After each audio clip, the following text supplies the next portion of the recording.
एक खूबसूरत जंगल में टोनी चिड़िया अपनी दो बेटियों के साथ रहती थी। टोनी चिड़िया ने बहुत दिनों के बाद एक और अंडा दिया था। इसमें टोनी के पति को इंतजार था कि इसमें बेटा ही होगा। टोनी, तुमने दो बेटियों को जन्म दिया है, इस बार बेटा ही होना चाहिए। अगर बेटी हुई तो तुम्हारा अंजाम बहुत बुरा होगा। देखिए, आप ऐसे क्यों बोलते हैं? अगर बेटी हो जाएगी तो उसमें मेरा क्या कसूर है? और वैसे भी बेटी घर की लक्ष्मी होती है। अगर बेटी हो जाएगी तो इसमें क्या गुनाह होगा? देखो, मेरे आगे जुबान मत चलाया करो। मैंने जो भी कहा है वही होना चाहिए। देखो, तुमने दो बेटियों का बोझ मेरे सर पे डाल दिया। इन दोनों को मैं कैसे जहेज दूंगा, कैसे इनकी शादी करूंगा?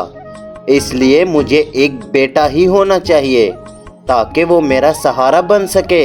एक तुम होके बेटे की दुआ करने की बजाय बेटी का ही रट्टा लगाए जा रही हो ना बोलकर टोना चिड़ा वहाँ से चला जाता है। इधर उसकी पत्नी उसकी बातें सुनकर बहुत ही उदास होकर बैठ जाती है। इसी जंगल में लूसी कबूतरी और बंटी कबूतर भी रहता था। इन बेचारों की कोई औलाद नहीं थी और बेचारे बहुत ही अकेले बोर रहते थे। बंटी जी, बच्चों के बगैर जिंदगी बहुत ही उदास होती है। काश कभी मुझे बेटी ही नसीब हो जाए, फिर मैं अपनी बेटी को अच्छा अच्छा खाना खिलाऊंगी। देखो, हमारे नसीब में जो है वो हमें मिल जाएगा, तुम परेशान मत हो। देखिए, अब तो जंगल के सारे ही पक्षी मुझे बहुत ही ताने देते हैं।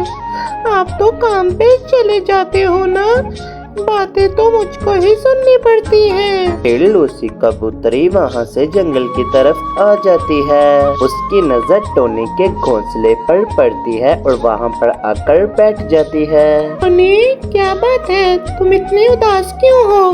तुम इतनी उदास बिल्कुल अच्छी नहीं लगती। देखो, तुम हंसते खेलते ही रहा करो। क्या बात है? परेशानी है तो तुम मुझे बता सकती हो।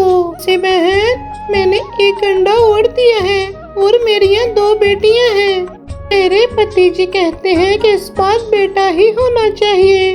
अगर बेटी हो गई तो ना जाने वो मेरे साथ क्या करेंगे। मुझे तो बहुत डर लग रहा है।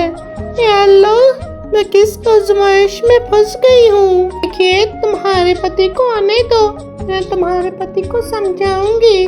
बेटी बेटा देना तो अल्लाह ताला के हाथ में है ना, इसमें नाराज होने वाली क्या बात है? अब तुम हमारी तरफ ही देख लो, हम बेटी को भी तरसते हैं और खुदा ने अगर तुम्हें बेटियां दी हैं तो तुम्हारा पति इतनी गलत बात करता है। टोनी के अंडे से एक बहुत ही प्यारा बेटा जन्म लेता है। टोनी, मुबारक हो, तुम्हें बेटा हुआ है और ये कितना खूबसूरत है। अरे वाह वाह, शुक्र है मेरे मालिक कि तुमने मुझे बेटा दे दिया और इस आजमाइश से मुझे निकाल दिया। लूसी, तुम देखो मेरा बेटा कितना ही सुंदर है और कितना ही प्यारा है। हाँ टोनी, तुम्हारा बेटा कितना प्यारा है। फिर टोना अपने घर पे आ जाता है। अरे वाह टोनी, तुमने तो आज मुझको बहुत ही खुश कर दिया।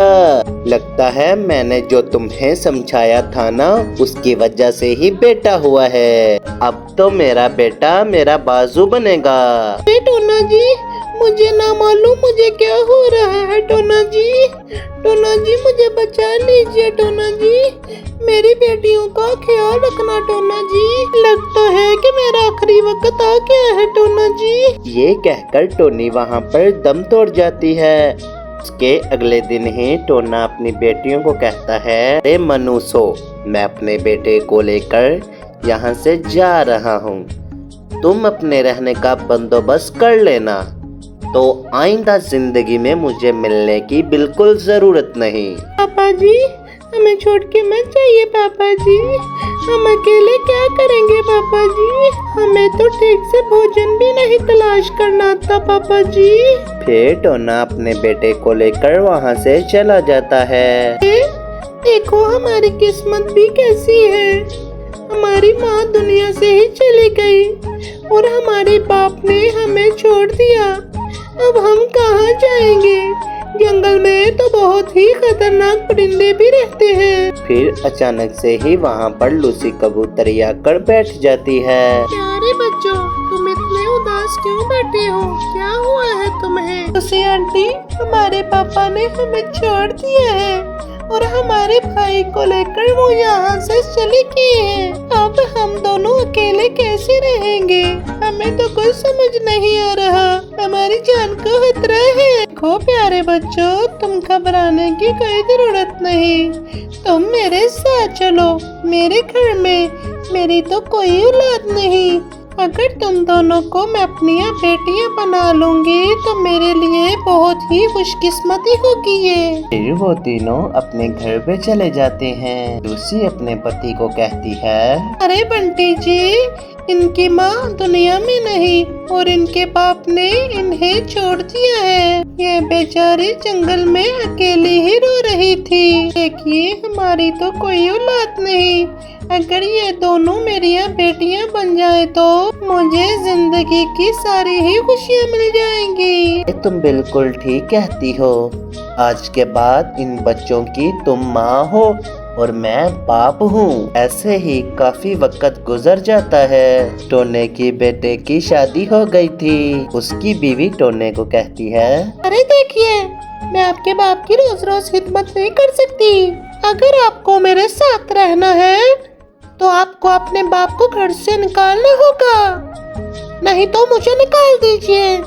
मैं अपने घर पे चली जाती हूँ। अरे टोनी, ये तुम कैसी बातें कर रही हो? वो मेरा बाप है, मैं उसे कैसे घर से निकाल सकता हूँ? ठीक है, मैं ही चली जाती हूँ, फिर मैं वापस कभी नहीं आऊंगी। फिर टोना अपने बाप के पास आता है और कहता है, देखिए डैडी, आप हमारे घर से चले जाइए। आपकी वजह से हम दोनों में बहुत लड़ाई झगड़ा रहता है। आज के बाद हमारे घर में आपको आने की कोई जरूरत नहीं। आप चले जाइए। फिर टोना जंगल में रोता रोता आ जाता है। वहाँ पर अचानक से ही उसे लूसी कबूतरी मिल जाती है। अरे टोना जी, आप कहाँ पर रहते हो? इतने सालों बाद मिले हो आप मुझे।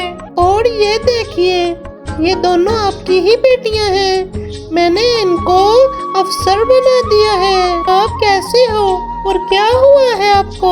अरे क्या बताऊँ मैं तुमको।